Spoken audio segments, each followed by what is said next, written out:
So now on to the topic of the hour. Please put in the chat if any of you have had an interview already. Please say yes or no if you've had an interview already.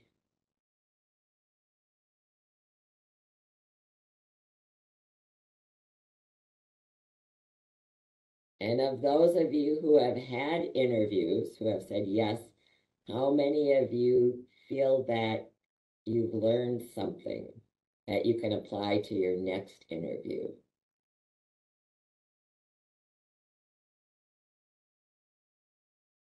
Cool. So as we go through the presentation, please feel free to put what you learned, if it's applicable, into the chat.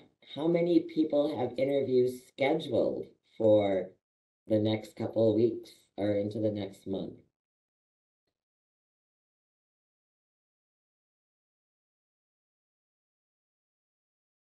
All right. So for those of you who have had interviews or have interviews scheduled, I want you to pat yourself on the back. I want you to say, yay, because that's one major accomplishment, right? That means that whatever your resume did, what it needed to do, it got you in the door, and it's worth celebrating because you already got over one hurdle, and that's what's important. So you have an interview scheduled. How do you prepare for that interview? What do you do to make sure that you put your best foot forward, right? You got oh wow, third round. That's pretty impressive. Congratulations. You have already been deemed qualified for the job if you have the interview. Your resume did the trick. It did the job it was supposed to do. It showed that you were qualified for the job. The interview is where you sell yourself as a team member. How would you fit into the company? How would you fit on the team? Are you the type of person we want to work with? So you cannot do enough research, but you don't want to spend all your time doing research. So that's kind of contradictory. But you want to research the job, you want to research the employer. How do you do that? You go to the employer's website and learn all you can about them. What's their mission? How do they present themselves? How do they talk about what they do to the clients? Research them on LinkedIn, on Glassdoor. These are all websites that have information about different employers. Just Google them and see where their name pops up in articles, in different searches. What can you find out about them? You can, if you're really into digging, both the Hennepin County and the St. Paul libraries have vast databases, business related databases. You have to use them at the library, but you can research all kinds of things there about the employer. Also research about the job. Go to Career One Stop and find out what that job title, what are some of the tasks listed under that job title. You might find something that wasn't listed in the posting, but might come up in an interview. So do all the researches that you can. Then know the skills that they need. And how do you find that out, right? You find that out in the job posting and also researching just general information about the job. But what I recommend is either do it as a paper copy or word process. Take a sheet of paper or a screen and divide it in half. And on the left-hand side, pull out of the job posting every single skill, experience, qualification, anything they list in that job posting. And just take apart every sentence because sometimes they pack a lot into one sentence or one bullet point. and list those on the left side of the page with a lot of space in between. So you might have 2 or 3 pages, 2 or 3 screens. And then on the right side, list a experience, a story, a training, a project. How do you exhibit that you have that skill, that you meet that requirement, that you have that experience? List them all out. And if you have 2 or 3, list out 2 or 3, but have that. These are the skills on the left-hand side, the requirements, the experience that they're asking for in the job posting. And then on the right-hand side, how you meet those. And be able to explain what you did. And we'll talk about ways of doing that. And that's really important because you want to be prepared. Usually interviews, virtual interviews, in-person interviews are timed. You have a half hour, 45 minutes, maybe an hour to really sell yourself, and you don't want to be searching, excuse me, in your head for a way that you can answer a question. And the best interview asks specifically about things that are in the job posting. I would always add a few other things in other stories that might not directly relate. Jason, someone has their hand up. Do you want to put, instead of raising your hand, could you put your comment or question in the chat? And then Jason can ask it because you've been Yes. Yes, everyone's been muted. So if you ask in the chat, then I can bring that to Sandra's attention a lot quicker. So thank you. Checking your attitude is really important.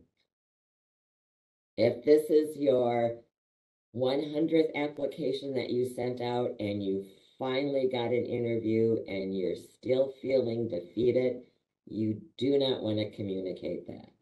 If you've had 5 or 6 or 7 or 10 interviews and then none of them had led to a job and you've gotten canned responses saying, sorry, we hired someone else, you do not want to show that.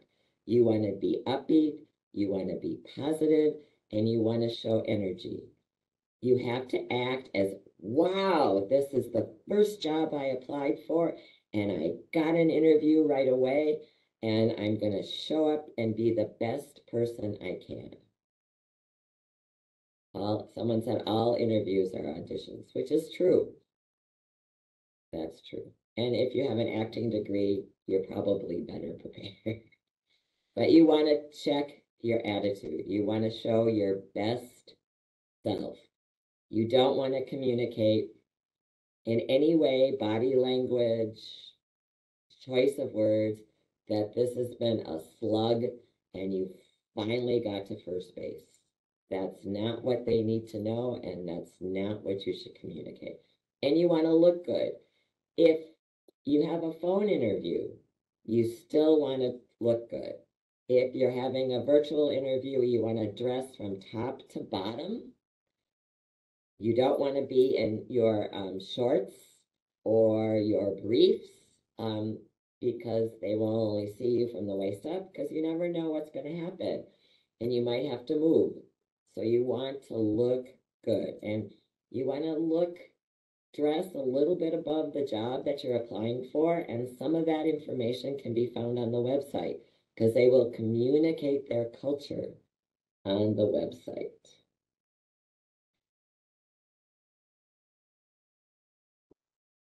So, different kinds of interviews.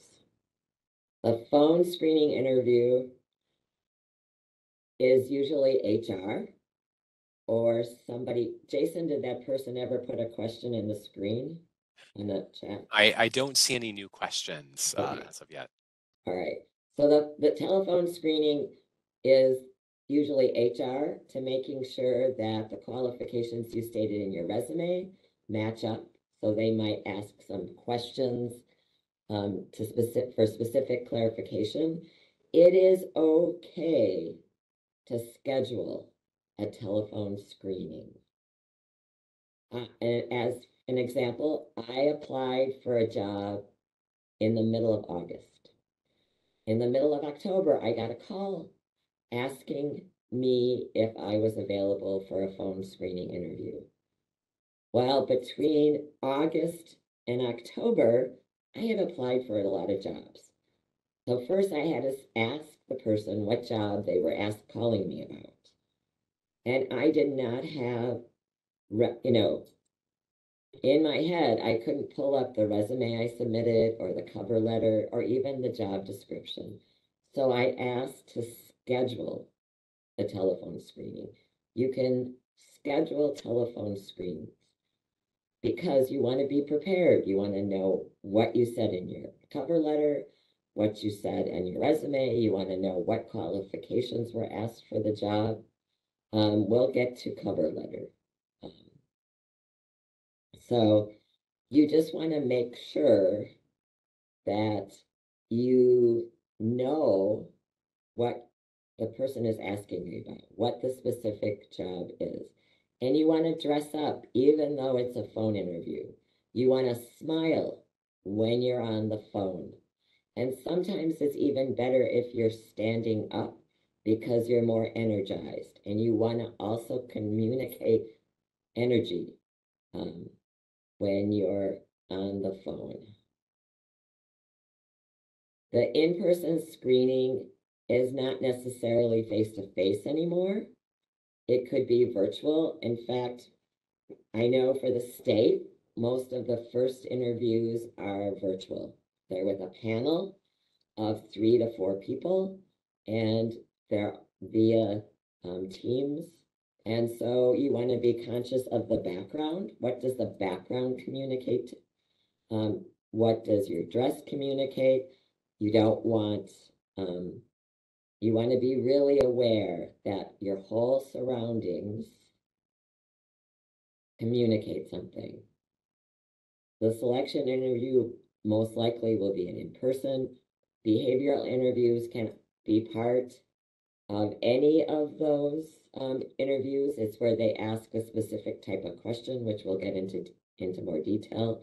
Work sample is if you're applying for a welding job, they might ask you to come in and do a weld. If you're applying for a training job, they might ask you to come in and give a presentation. I know when my husband was hiring faculty for the University of Minnesota, people who made it to the last round always had to come in and teach a class to all tenured faculty in the department. So you never know. A group or a peer interview could be a lot of people. It could be a lunch. It could also be an interview with other people who are applying for the job. Each one of these type of interviews, you want to display your best self. You want to come across as the best person that you can be.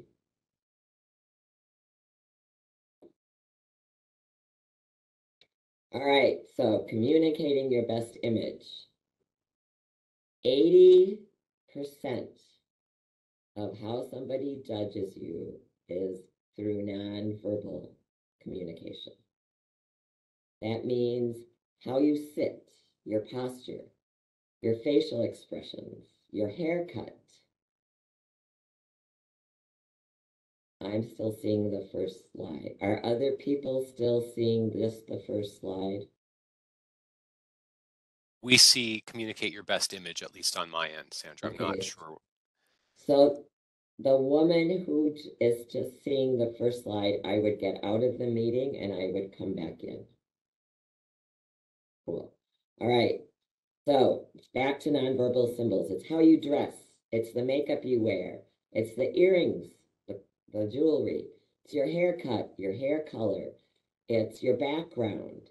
All those things communicate. So simple jewelry, simple makeup, simple haircut, simple clothes. No loud colors, no extravagant fancy details, unless you're applying for a creative job. Then you might want to show up differently. All of this is generalized information. And every industry has their own standards, their own norms, and you want to make sure that you're communicating what the standard or the norms are. Now, I know people sometimes talk about code switching, and that's an important thing to take into account. So one of those things, Jason and I had this conversation while we were setting up is, if I was to apply for a job now, should I dye my hair? Because the fact that I have white hair communicates something about my age. And ageism is alive and well. So would that be something that I would do?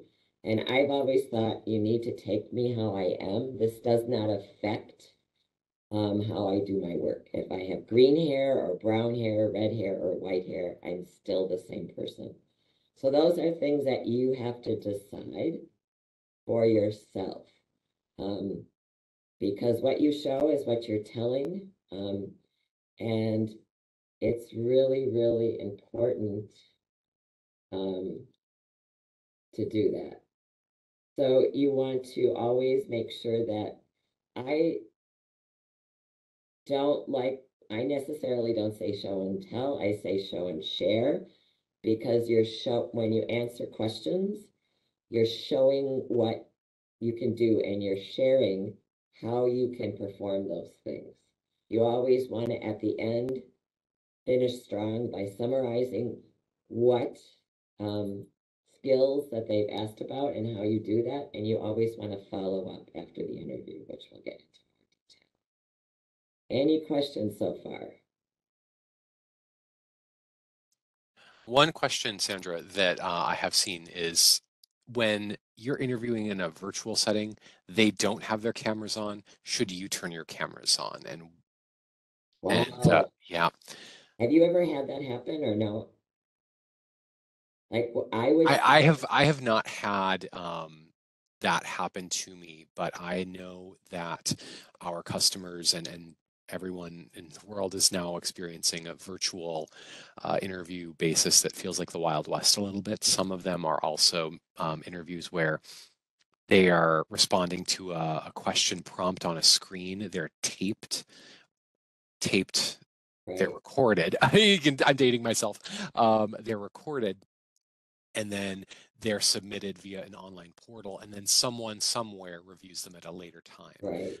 where there isn't even a human being that you're interacting with. So there's kind of a whole host of different ways that can work. So that was one question, Sandra, is should you keep your camera on, even if they don't? I would ask, Uh, I would ask their preference. I think that I wouldn't assume anything. People don't want to hire people who assume. And people at want to hire people who ask questions when they don't know. They don't want you going off and doing something that might not fit what they need. So I would always ask. I would always say, "What is your preference? Would you like me to put keep my monitor on?" I would always start with my monitor on mhm. and ask, "Do you want me to keep my monitor on or should I turn it off?" And I would bet that they want you to keep it on because Mhm. there's so many visual clues. Yep. Like I could say, "Oh, yeah, I'm really good at database entry," or "Wow, I love database entry. I'm really good at it." There's so much to communicate it via the visual image. Mhm. Yep. So, But yeah, it really is the Wild West. it sure is. Yep. Okay. All righty. All right. So, how do you handle those tough questions? Has anybody had in their interviewing what they considered a tough question? Yes or no in the chat.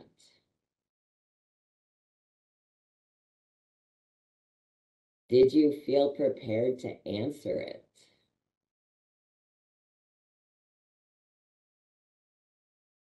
Alrighty. Okay.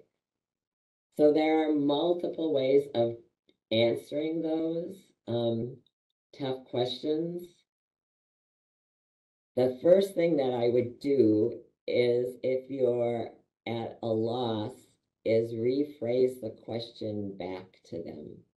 Sometimes that just helps you kind of center yourself and get over the, oh my God, did they just ask me that question?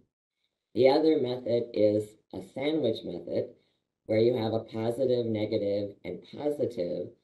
And Jason is much better at explaining this than I am.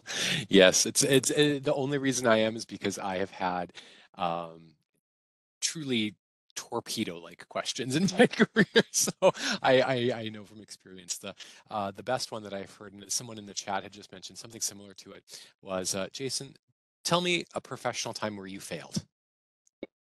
Just straight up things of that nature. Typically, when I attack a question like that, the sandwich method is what I want to use because I want to leave, the bread is the positive and that thin slice of meat and cheese is the negative. And so they get a lot more positive than they do the negative. So I like to think of it as a sandwich. So yes, talk about a time when you had, and we don't use the word fail or mistake or failure. We use a time when I miscommunicated, misunderstood, something like that.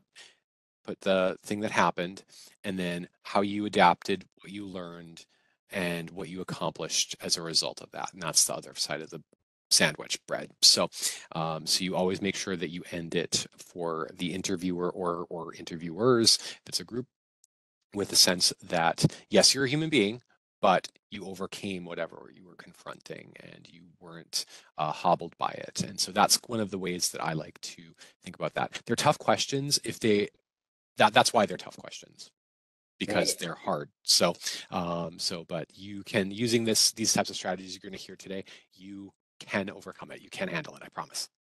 I am often reminded, I think my favorite example of a tough question of tough questions is the Miss America pageant, right? They always have the finalists come up and they ask them these really bizarre questions. And one of the clips that I saw was this very thin toothpick size woman was asked if you could do anything in the world and it wouldn't have negative consequences, what would you do?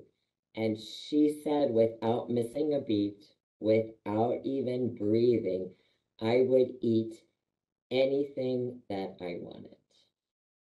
With so much gusto that you knew that that's exactly what she would do.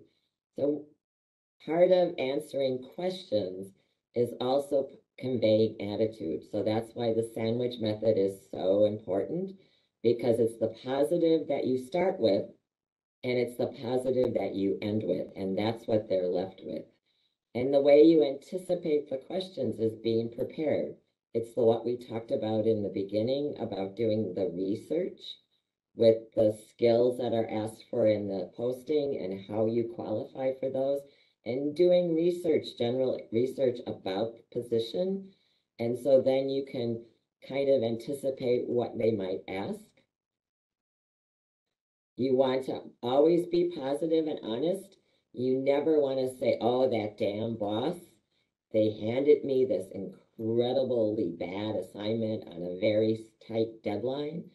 You want to always be positive, but you always want to be honest. And you want to keep it brief. They do not want to know that you started work at 6 o'clock in the morning and you worked without taking lunch and that you left at 10 o'clock at night, right? You want to always focus on the skills that are in the job posting and germane to the job, and you want to keep it brief. So then you know you can follow what you said. You never want to get lost in your own thoughts. My favorite method is the STAR method. That's where you answer questions with situation, task, action, and results, or it could also be accomplishments.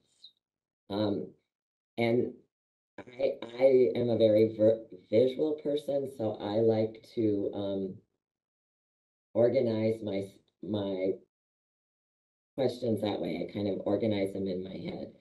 If you like to take notes, you can always ask that at the beginning of the interview. Is it okay if I take notes? So how do you do STAR questions? So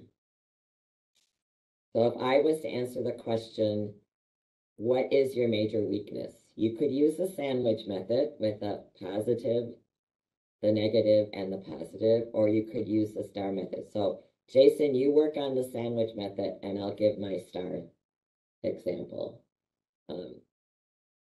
So the situation is I always thought that I was procrastinator. Like I was always working up to deadlines and it was a struggle to meet deadlines.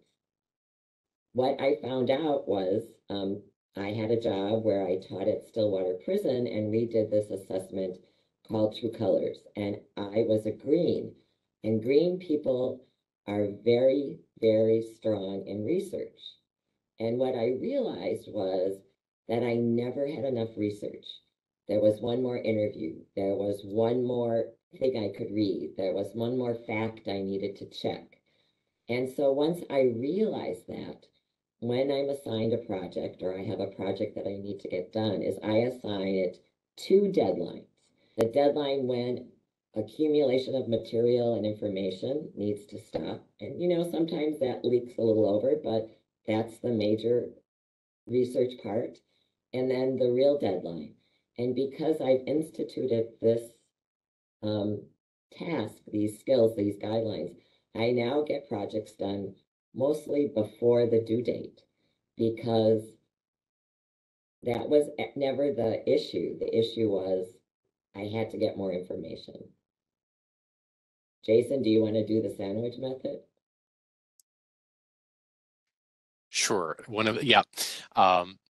So I'll go back to that one that really just threw me for a loop. That was the tell me a time when we failed, where just something just didn't you tried it and it just didn't work. So the sandwich question that so how I would use that was, you know, I remember vividly a time when a lack of communication, see, not failed, caused a project that I was working on to miss a lot of our metrics that we had set internally for us. And explain what that was. And then the sandwich is what we learned was how important it is to have open and honest communication with every stakeholder that you have, those types of things. So you open it with you sort of reframe so it's not, that it's not quite as you're answering the kind of question you want to answer rather than necessarily the one that they threw at you.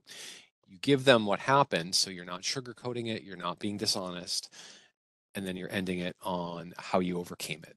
All work environments are going to have some type of complication that happens, something that you are not able to foresee, some unintended consequence, something along those lines. That is life. That is the nature of work. Always going to happen. What the questions are designed to do in interviews is to oftentimes learn what tools you use in your personal toolbox to overcome those complications or for unforeseen consequences and get the job done. That's what they're for.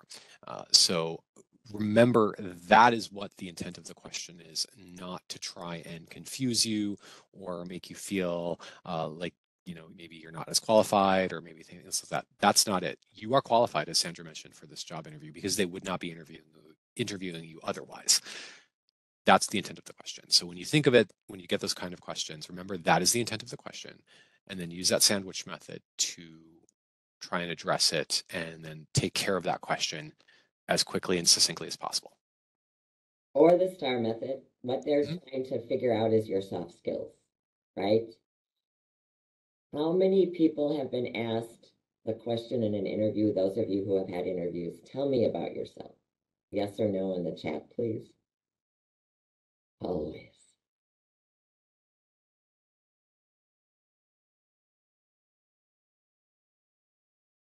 So this is not the question.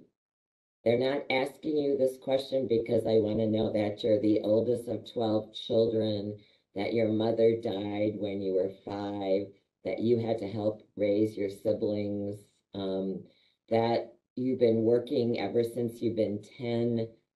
They don't want that.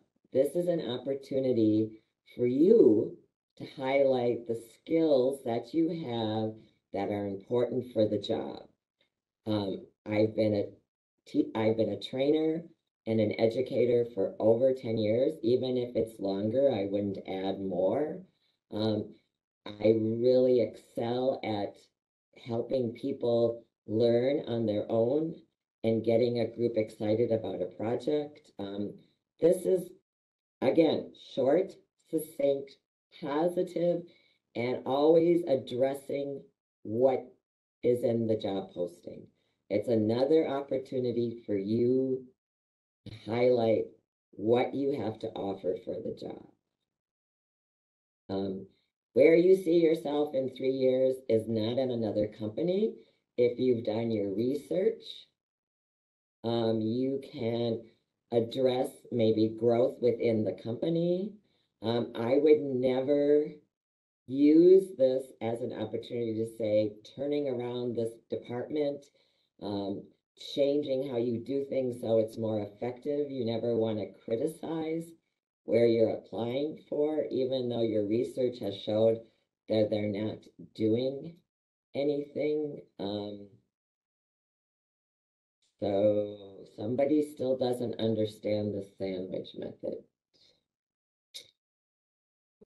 I'll dip in real fast and just make sure. Go for it. So when you confront a question that kind of confuses or is vexing to you, the sandwich method, especially when it's designed to talk about something that asks you about your job history or job accomplishments or something like that, that um, you know, you're not, it's not a tell me about how awesome you are. It's drilling down to something more than that. The sandwich method helps you take care of that question, you know, for lack of a better term. So sort of just handle it and then move on to the next one, so you're not dwelling on anything and putting something in the most helpful light possible. So another example would be, let's say, for example, there was a small gap or even a medium or large gap on your resume. And in that time, you were caring for a spouse, a parent, a sibling, you know, who was very ill, and they ask you about that. The sandwich method can be used to address that, so you don't have to divulge too much information or give in to kind of a sense of like you have to tell a sob story. You can dispose of it with the sandwich method. So you can use something positive, like, you know, it was, you know, something that allowed me to become the most responsible person I've ever been. I never thought I could. Tell them what happened, and then here's what I learned about that, about empathy and understanding and communication or something like that. So the sandwich method is a way to address those types of questions that can throw you for a loop, but dispose of them and handle them quickly and succinctly. Right. And and if you can't answer a question right away, it's not a sin to say, can we come back to that question? Write it down, give yourself some time to think about it. Sandra, there's a really good question in the chat that I'm going to draw to your attention, and it asked, what if there's a question that didn't appear in the job description? Something like, oh, by the way, are you comfortable with traveling, you know, 2 weeks a month? Or we're reorging right now, and this job might also include some sales or something like that that you didn't know because it wasn't in the posting. So yeah, you know, if there's a way to address or handle information So that's that given to you that happened. way. So that happened. So I applied for a job. Um, the same job, goes with the same example of the person who I applied for the job in the middle of August, and I got called in the middle of October. When we did the phone interview, he started the phone interview saying only a third of the job was in the posting and listed all the other things that this position would do, which were okay for me. Um, if they say something about travel or sales and that's not what you're interested in, or you're not sure. So if you're not sure, I would say thank you for the information. And I would continue with the interview. If they offer you the job, you can always turn it down. If it's a game changer completely, so you do not want to travel, then you can say, thank you for the information. I don't see myself in this position. There's no crime in doing that. Also, I was told in the phone screening that the job would be an hour drive one way from where I lived. And I was taken quite aback. But I finished the phone interview, and the next day I was about to type the person an email saying that I really appreciate the consideration and the new information received about the location of the position makes it unworkable for me. And he called me while I was typing. And so we had a very pleasant conversation and he understood. And what that does is that leaves both of us in a good place because he might move to another job and I might come up against that supervisor again, or I might move and working at that place might be just the right thing for me. So you don't want to answer in a way that would burn bridges. You always, again, want to be positive about whatever you do, however you answer. And if the information that they're sharing is so startling, you might want to say, can we address those things in a little while or later in the interview? You know, it's okay to show that you like to think before you open your mouth. I think that's a good skill to share. Whenever you answer a question, make sure that your answer relates to the job. So even what is one of your strengths? It shouldn't be that I'm an awesome basketball player and I can do 3 points unless you're applying for a basketball team, right?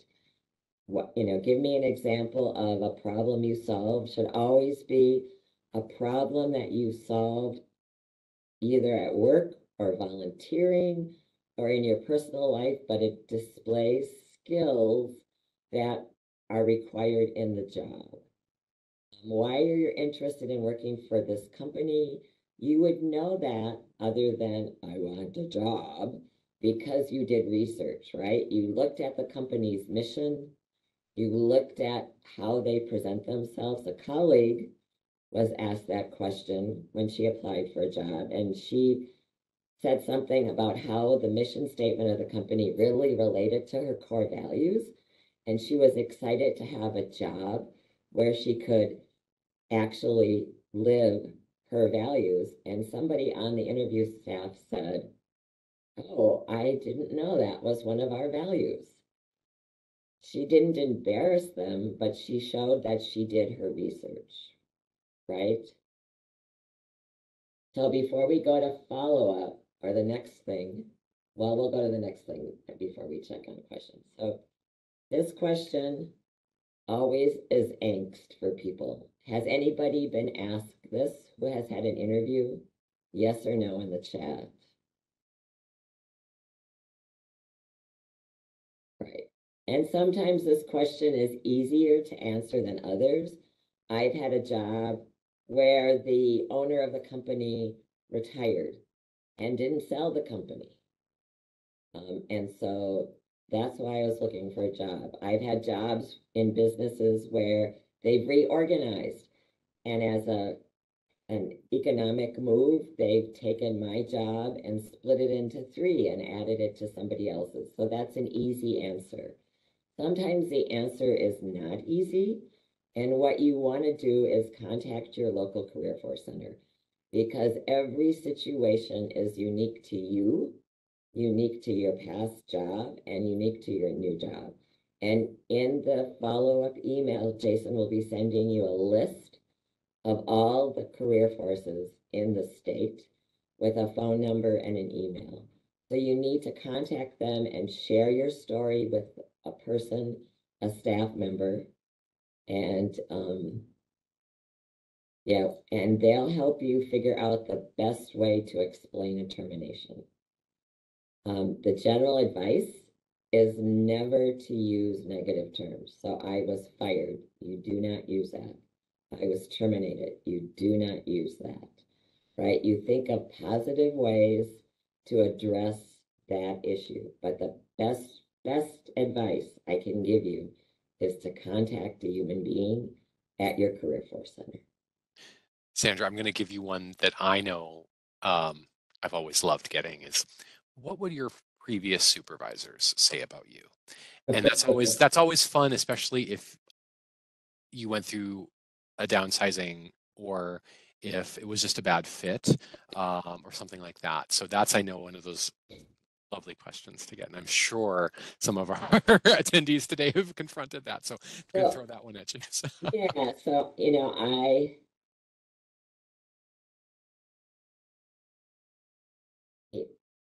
it's interesting. I would, you know, you can't talk for other people, but I would go back to past job reviews and see what they said about you in past job reviews. And you could even reference them.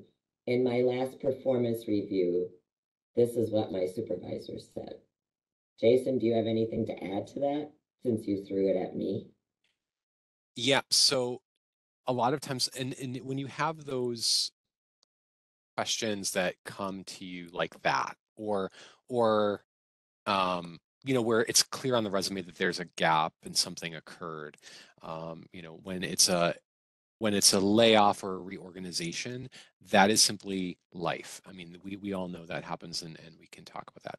When you have a bad fit and it just doesn't work well, that's also life, but we explain that a little differently. So typically, when I've had that question before, and I know I've had at least one supervisor who I was not terribly a good fit with, usually I say, the job itself was a wonderful learning opportunity for me, and I was able to grow and develop. But it just, after a certain amount of growth and refinement, I couldn't go any further with that supervisor and in that role because they had a very specific function, and it was not to develop me any further. So I needed to look at new opportunities.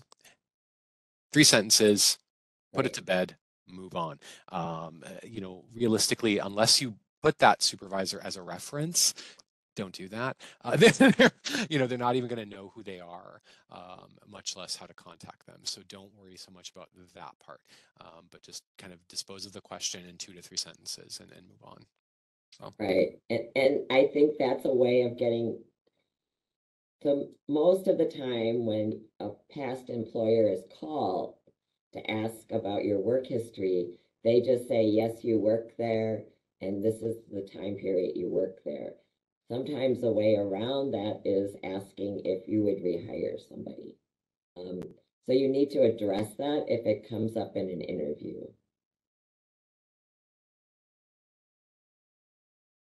Um, yeah, but this is a really, so what was Jen's response, Jason? I missed it. So, for those of you that may have missed it, Jen really had a great way of articulating and reorienting the question towards the company's needs. One of the things that when you talk about your past or what you can do, you always want to make sure what the company needs for that position as part of the core of what you're saying. And so, what Jen is responding to is that when if you're a part of a company downsizing or reorg, to push that information into the context of an opportunity to use the skills I have to benefit you and your organization, which is exactly what we say to do. So good work. Right. You never have to use past supervisors as references. Yeah, you don't need to do that. All right. So post-interview steps. Hopefully, when you're asked if you have any questions, you ask them what the next steps are. So you know, right? Um, you before you even go to the interview, you want to contact your references and tell them that you're having this interview. I always send a copy of the posting, my resume that I submitted for that job, and the cover letter. And I tell them when the interview was. Then after the interview, I email them again, thanking them again for being a reference. I recap the major points that were brought up in the interview. So what skills are they looking at me for? And I highlight anything else that we've discussed. You never ever want to surprise somebody who's going to be your reference. And you want to also make sure that your references are applicable to the job. And Jason has a really good story about how you have to make sure you vet your references Yes. and they Yeah. apply to your job.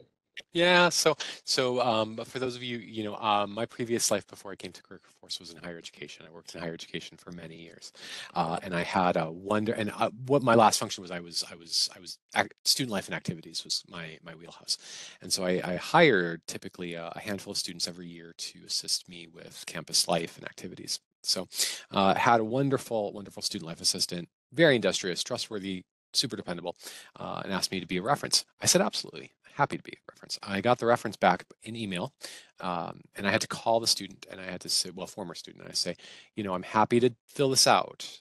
The problem is that a lot of these are going to be not applicable. And I said the reason why is because it's not a job reference. The reference was for admission to a graduate program in counseling. Excellent fit for that student, but I couldn't give testimony to a lot of those things because I was never an instructor for him. And so I called him and I said, do you want me to complete this, or do you want to try and pull this back and find somebody else who's a better fit? He was very apologetic, found a better fit, got into the program. He's a counselor now. So it all worked out in the end. But that's because I had the time and presence of mind to call and let him know. If you don't do that, your references, you might not get that lucky. So make sure that the references you have match the requirements that you need to have, and that they can give testimony to the core competencies that that job is asking you to hold, because the questions that they will get will derive from that job's competencies. So just FYI, make sure you vet your references and know what they're going to say. Very, very important. And then sending a thank you note. So there's you can Google this and it's all over the place. The most effective way of doing it is via email. And you can ask people if they have cards, if it's an in-person. You can contact the person who contacted you about the interview and ask people for the panel's email address. You could just send one email to your contact and address it to the whole panel that interviewed you. And you always want to make sure that you address people by how they introduce themselves. So, if someone's name is Andrew, but they go by Andy, then you want to say Andy, right? You don't want to say Andrew. And this is also another way to sell yourself. So you thank them for their time. You say, this question, these are my skills that I bring to the job, or I really appreciated this question because it enabled me to highlight this tool and, that I have the skill. You can do a card. Some people say that you should have note cards with you when it's an in-person. You fill them out and take them back in, or you mail them. You have to figure it out for yourself, and sometimes you get a feel, but always figure out how you can thank the people who interviewed you, because even though we preach this, you would be 1 in 10 that do this.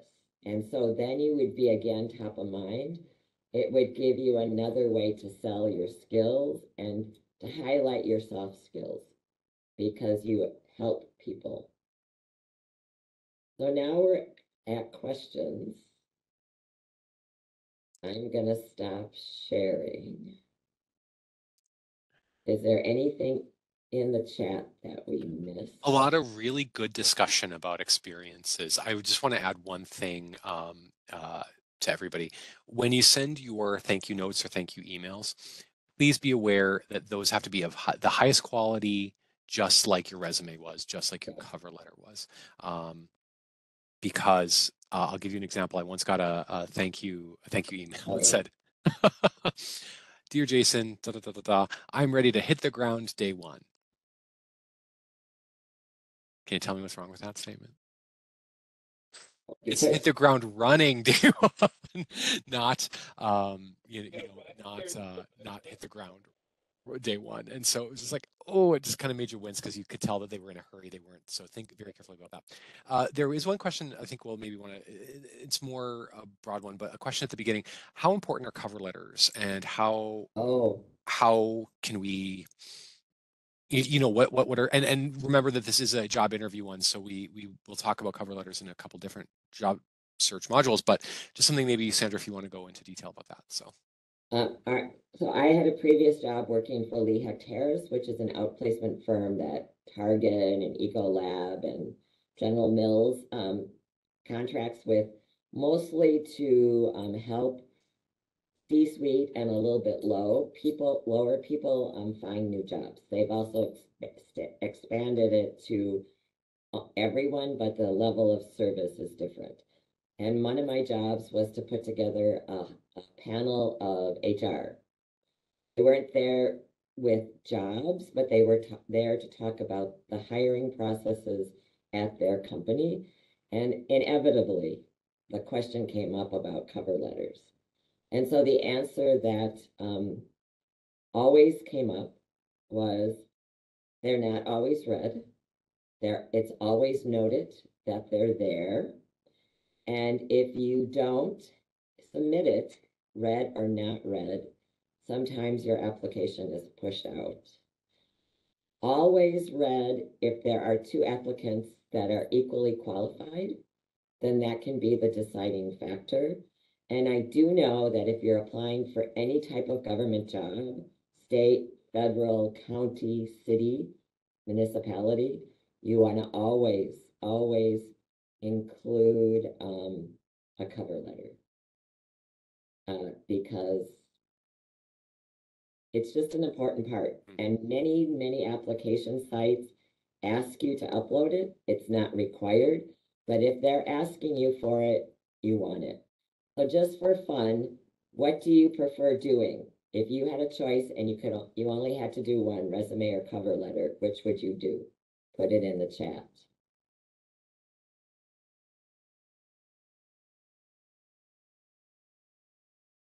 Yeah.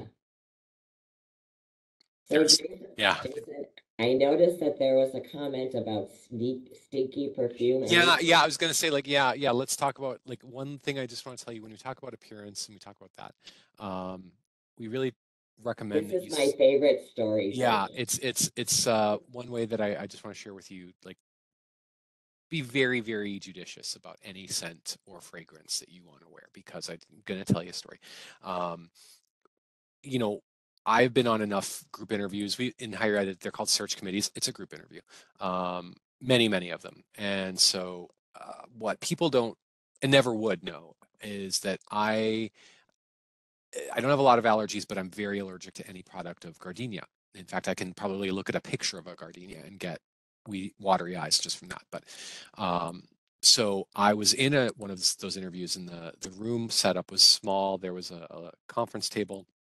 I was sitting directly across from the interviewer, from the interviewee, from the applicant, and just sitting there taking notes, high pleasantries, and I could smell the smell of gardenia, and I just thought, oh no, please let it just not be. Maybe it's synthetic, maybe it's not real, maybe it's just. It was not synthetic, it was real, and so for pretty much 45, 50 minutes, I spent that time trying to suppress um, allergy symptoms, watery eyes, sinus pain, stuffy nose. It looked probably like I was getting a head cold in real time to everybody else who was in that room. I don't remember much of that interview. I'm going to be very honest with you. I remember just focusing the most on not sneezing on my colleagues or the guest that we had in the room. And after that was done, I excused myself, had to wash my face to kind of just clean myself up a little bit. You won't know who, if you're having an in-person interview, who is sensitive to the smells or scents or fragrances that you prefer. The last thing you want is them to remember, that was the person who made me sick. You want them to remember, oh, that was the person who had that great example of the time they helped a client and they went above and beyond or something like that. That's what you want them to remember, not that. So remember that, again, you're communicating with everything you do and everything you say. The way that you smell can also be a way you communicate, and not necessarily in a great way. So just be very, very judicious about that, because you won't know who's sensitive to those. Sandra and I work at CareerForce, and we actually have a policy at CareerForce to ask people not to wear colognes and fragrances into the office, because we don't know what customers are going to come in the door and may have difficulty with that. So we always want to err on the side of caution with that. And I recommend that you do that if you have those in-person interviews. If it's a virtual interview, of course, no one's going to be able to smell you, but just as a word to the wise. So yeah. So with that, those are pretty much all of it. Just for some of you that had questions, just know that in the email that I'm going to send, if not today, by the close of business tomorrow, what I'm going to send you is also a location of your local CareerForce locations as well throughout the state. The important part of that is, for a lot of times we offer by appointment mock interviews, and a lot of times that can help with your particular situation, and you can do it in a one-on-one setting that's more private than this is, and we can talk to you a little bit about kind of polishing up answers and tightening them up, particularly ones that may be particularly vexing to you. So please take advantage of mock interview assistance that we have, because it can really help refine that. I know that with customers that I've done mock interviews with, it has made their interviews markedly stronger. They have been better poised to answer really tough questions for their jobs. So please take advantage of that in that email that you'll see, if not later today, then certainly tomorrow by the close of business. And it can also help with tics. So, some people do this back and forth or twirl their hair. Or some men might, rub their beard, or you might, or Yep. every time you answer a question, you might do something. And so you might not be aware of it. And so it's really good to get feedback from somebody else. I just want to quickly address AI, because someone said use AI to write a sample cover letter. You can use AI all you want, but I would only use it as the skeleton. I would never, ever submit an AI generated cover letter or resume, because there are telltale signs, and people who are hiring know, and they pick them out immediately, and they will toss your application. Yep. So it can be a good point of departure, but make sure that the application materials are your own, because if you're interviewed and you haven't composed your own materials and you're asked about them, you're going to age 5 years in 2 minutes, and so just be aware of that. So all right, well, everyone, I think that is our time today. So again, you'll see some emails with materials as well from us, and we hope you have a wonderful day. Please, there'll be a link to our next creative job search in the email I'm going to send you later, so you'll be able to take advantage of more of our workshops as well. And again, please take advantage of your local CareerForce and the services there that we can help you out with. All right. Have a great week, everyone. Yep. Take care, guys. Bye.